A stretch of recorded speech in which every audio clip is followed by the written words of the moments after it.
안녕하세요. 한국상담심리학회 공식 유튜브 채널입니다. 올해 마지막 전문가 인터뷰는 다른 사람을 챙기느라 나를 놓친 그런 힘든 마음에 대해서 생각을 해보는 시간을 가지려고 합니다. 그래서 전문가 선생님을 모셨는데요. 간단히 소개 부탁드립니다. 네, 구독자 여러분 모두 반갑습니다. 저는 한국상담심리학회 상담심리사 이헌주라고 합니다. 저희가 몇 가지 고민을 준비를 해봤어요. 그래서 네. 하나씩 함께 보면서 교수님의 말씀을 같이 듣도록 하겠습니다. 네, 첫 번째는 친구가 저에게 너는 늘 다른 사람들을 먼저 챙기는 것 같아. 너 스스로를 먼저 챙겼으면 좋겠어. 라고 말을 하더래요. 저의 이야기를 해야겠다고 생각하다가도 상대가 이야기를 하면 그랬구나 어쩔 수 없지 라는 생각이 든다고 합니다. 먼저 챙기기보다는 그냥 머리로 이해를 하게 된다고 해요. 그래서 자기 스스로를 먼저 챙긴 게 무엇인지 잘 모르겠어요 라고 말씀을 해주신 사연이에요. 나를 챙기는 건 어떻게 해야 할까요? 사실 우리 시대에서 이런 경우가 굉장히 많은 것 같아요. 친구가 그렇게 말할 정도면 내가 뭔가 나를 챙기는 것이 굉장히 현저히 적다라는 것을 의미할 수 있잖아요. 근데 우리 사회 미덕이 항상 남을 도와라. 야, 왜 너 생각만 했냐. 남을 도와야지. 야, 동생을 챙겨 일단은. 이런 얘기를 많이 하잖아요. 그러다 보니까 우리 사회에서 좀 잘못 알려져 있는 게 뭐냐면 이타심의 반대말이 이기심이라고도 생각을 하더라고요. 맞아요. 근데 저는 사실 다르게 봅니다. 오히려 저는 좀 용어를 바꿔서 자기 사랑을 충분히 할 때 그 잔이 넘쳐서 타인을 사랑할 수 있는 힘이 생긴다고 생각해요. 근데 이제 이게 어떻게 보면 내가 나를 챙기지 않고 남을 계속 챙겼다라는 건 오래된 역사를 가지고 있을 수 있단 말이에요. 그래서 나를 챙긴다는 게 뭐지? 이게 뜬금없이 사실은 찾아오게 됐을 때 뭘 해야 되는지 잘 모르는 경우가 있어요. 그럴 때는 내가 좀 좋아하는 것을 좀 찾아보는 것이 되게 먼저 좀 처음이라고 생각합니다. 그러니까 예를 들자면 되게 완벽하고 그런 게 아니에요. 글을 쓰고 그런 게 아니에요. 예를 들면 내가 영화를 좀 좋아한다. 내가 먹는 거를 좀 좋아한다. 내가 꿀잠 자는 거 좀 좋아한다. 내가 그냥 멍 때리는 거 좋아한다. 여러 가지가 있을 수 있잖아요. 나는 향을 맡는 걸 좋아한다. 그런 것들을 우리가 무작위적으로 하는 경우들이 되게 많아요. 그냥 그때 스트레스 해소로 한 번씩 보면서 죄책감에 젖어 있죠. 내가 왜 이렇게 많이 받지? 맞아요. 그게 아니라 시간과 공간을 떼서 그 시간과 공간을 떼서 마치 리추얼처럼 자기를 돌보는 리추얼을 따로 떼서 자기가 되게 좋아하는 거를요 그 시간과 그 공간에 반드시 하는 연습을 하는 것이 되게 중요할 수 있어요. 네. 제 내담자 중에서는 어떻게 보면 남을 굉장히 돌보고 열심히 살아갔던 사람이 있거든요. 이 사람이 너무나 우울해서 상담에 오게 된 거예요. 근데 제가 이제 이분하고 무엇을 연습을 했냐면 이분은 일어나면은 그냥 처음부터 리추얼이 너무 힘들어요. 2시간 반을 아침에 일어나가지고 이거 하고 저거 하고 엄청 뭘 많이 하시는 거예요. 그래서 제가 처음에 한 일은 그것을 조금 내려놓는 연습을 했고요. 그리고 두 번째는 자기 자신이 좋아하는 게 무엇인지를 같이 탐색해 봤어요. 그리고 어떻게 보면 별거 아닌 거잖아요. 그런 것들이. 그런 소소한 것들을 모아서 월, 화, 수, 목, 금 이때도 하게 하고요. 또 일주일에 끝나면 토요일날, 일요일날 어느 시간을 떼서 자신이 어떤 굉장히 좋아하는 것을 실제로 해볼 수 있도록 그런 시간을 마련해보고 공간을 마련해 보도록 했습니다. 그 토대 안에서 이 사람이 무엇을 사실은 하게 됐냐면 일어나자마자 자기가 되게 좋아하는 거를 30분에서 1시간을 하기 시작한 거예요. 그렇게 됐을 때 그 사람의 얼굴이 펴지는 거를 제가 본 적이 있거든요. 저는요 우울함이라고 하는 것이 여러 요소가 있지만 어느 측면에서는 내가 정말 좋아하는 욕구를 발산하지 못하는 것, 어떻게 보면 내가 너무 답답하다라는 것은 내가 그만큼 즐겁고 싶고 내가 그만큼 자유롭고 싶은 욕구가 숨어 있다고 볼 수 있다고 생각합니다. 그래서 나를 충분히 챙겨보는 연습, 더 나아가서 나를 충분히 사랑해보는 연습, 더 나아가서 내가 좀 좋아하는 것을 해보는 연습, 그것을 일상 속에서 알랄리 한번 좀 박아보는 그런 연습을 해보는 것도 매우 중요하지 않을까 생각합니다. 다음 질문도 선생님의 강의를 많이 찾아본 분인데요. 네. 선생님께서 어려운 관계에 힘들어하지 말고 좋은 관계에 자신을 맞추라고 하셨지만 계속 좋은 관계는 없지 않을까요? 상대의 성격을 바꾸긴 힘드니 잘 맞추는 법을 알고 싶다. 이런 고민이 있습니다. 맞아요. 일단은 좋은 관계가 무엇인가 우리가 생각해보면 저는 일단 좋은 사람을 발견하는 거는 크게 세 가지가 있다고 생각해요. 첫 번째는 긍정적이고, 두 번째는 여유롭고, 세 번째는 좀 본질적으로 따뜻한 사람이라고 생각합니다. 근데 이런 요소도 있지만 사실 관계는 같이 형성해 나가는 것도 있거든요. 그러니까 아무리 좋은 사람을 만나도 사람이 100% 좋을 수는 없고 원래 애증은 같이 옵니다. 그러니까 내가 그 사람을 사랑하는 마음이 커질수록 미워하고 서운해하는 마음도 같이 따라오게 되기 마련이에요. 그렇기 때문에 건강한 관계, 어떻게 보면 좋은 관계를 같이 우리가 구축할 수 있는 가장 중요한 부분은 뭐냐면 일단 내가 되게 서운하고 좀 뭔가 내가 여기 안에서 이 관계 안에서 내가 실망하는 그런 마음이 커지기 전에 아주 작을 때 그럴 때부터 그 친구에게 혹은 내가 좋아하는 어떤 배우자에게 연인에게 아니면 부모님에게 내가 작은 부분이 생길 때 그거를 먼저 유연하게 얘기해보는 연습을 하는 게 굉장히 중요합니다. 사실 여러분들 중에 이런 강의를 찾아보시고 하시는 분들은 그거를 서운하지 않게 유연하면서도 다정하면서도 내 욕구를 좀 표현해보고 싶은 마음들 좀 많이 배우신 적 있을 겁니다. 예를 들어서 왜 이렇게 너는 네 생각만 해? 이게 아니라 네가 날 좀 챙겨줬으면 해. 이렇게 좀 표현을 해보는 것은 훨씬 더 건강할 수 있잖아요.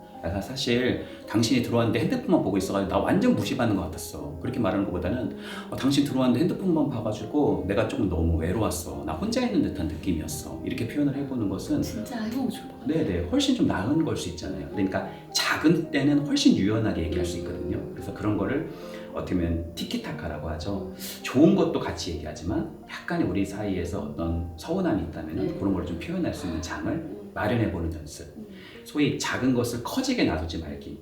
그것이 작을 때 서로가 그걸 나누면서 풀어나갈 수 있는 그런 좀 좋은 관계 역학을 같이 굴려나갈 수 있는 그런 토대가 되었으면 합니다. 너무 중요한 것 같아요. 왜냐면 네. 많은 경우 이거 너무 작고 별거 아닌 것에 내가 예민해서 그런 거 아니야? 그리고 넘겨버리다가 나중에 큰 감정이 생기고 사건이 생기고 네. 그렇게 되는 경우들이 많아서 네. 정말 작을 때 네. 그만큼 표현해보는 좀 더 유연하게 표현해보는 연습이 너무 도움이 될 것 같아요. 네. 네. 다음 사연도 친구가 아무거나 괜찮아 라고 하는 저에게 의견이 없는 것도 문제라고 하더래요.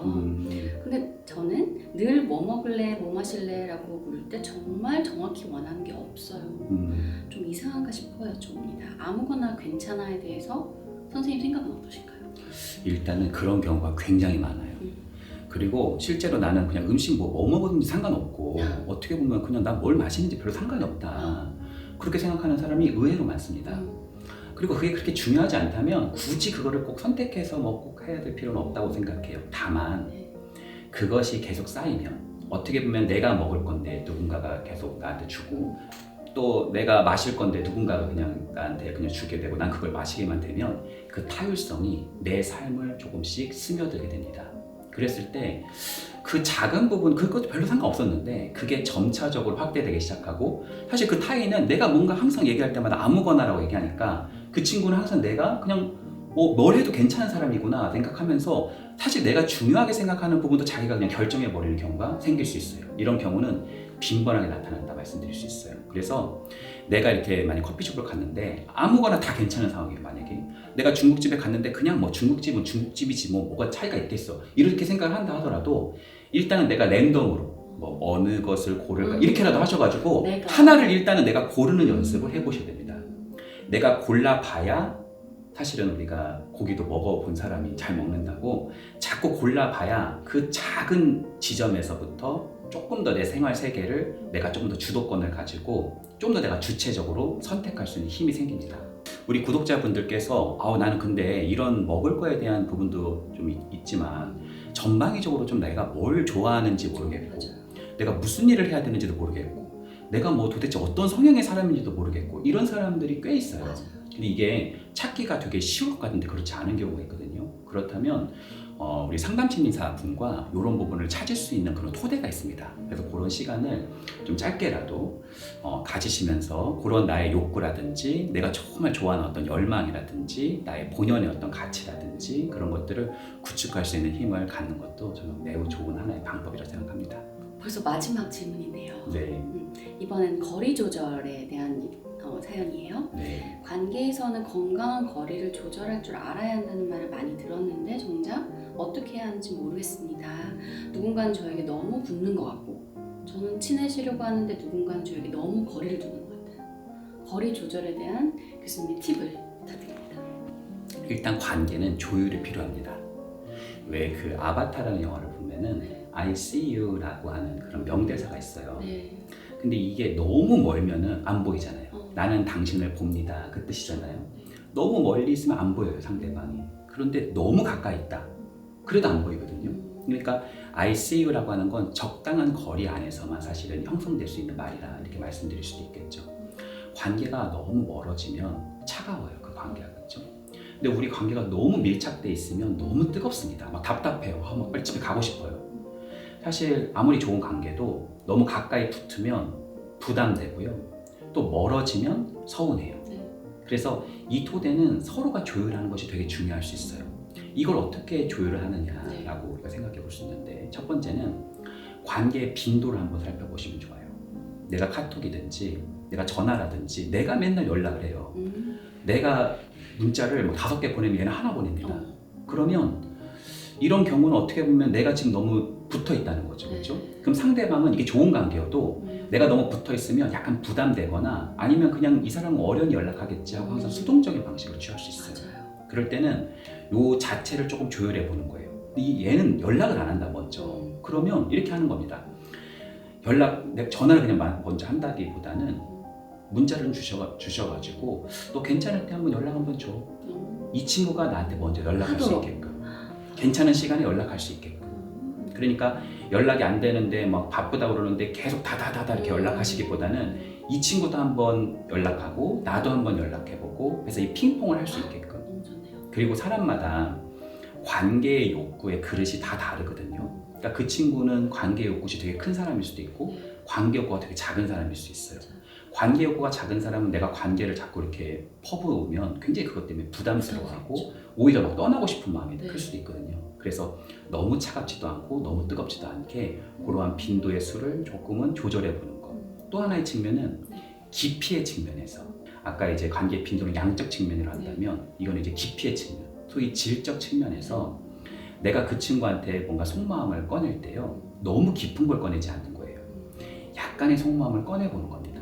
그리고 또 꺼내시고 또 꺼내시고 이러지 마시고, 우리가 속마음을 꺼내면 굉장히 관계가 깊어진다 하잖아요. 그래서 막 내 속마음을 다 다다다 꺼내지 마시고 작게 꺼내보시고 그 친구가, 그 사람이 그것을 어떻게 받아들이는지를 한번 관찰해 보세요. 그 다음에 내가 또 꺼내는 게 아니라 그 친구가 또 꺼낼 수 있게끔 나도 길을 열어보시는 거예요. 너는 그런 부분에 너는 다른 경험 혹시 있었어? 너는 어땠어? 라고 물어봐주는 거죠. 그렇죠. 그래서 그 친구도 그거를 좀 꺼낼 수 있는 좀 그 터전이 될 수 있게끔. 그래서 그 친구는 거의 그걸 꺼내지 않는다. 그럼 나도 이걸 막 꺼내는 토대를 약간은 멈출 필요가 있습니다. 우리 관계가 아직은 막 너무 점프해서 들어가기에는 아직은 시간이 좀 필요할 수도 있다는 거예요. 혹은 이 친구가 마음의 준비가 좀 필요할 수도 있고. 그래서 관계의 깊이도 함께 형성하는 거다, 이렇게 말씀드릴 수 있겠네요.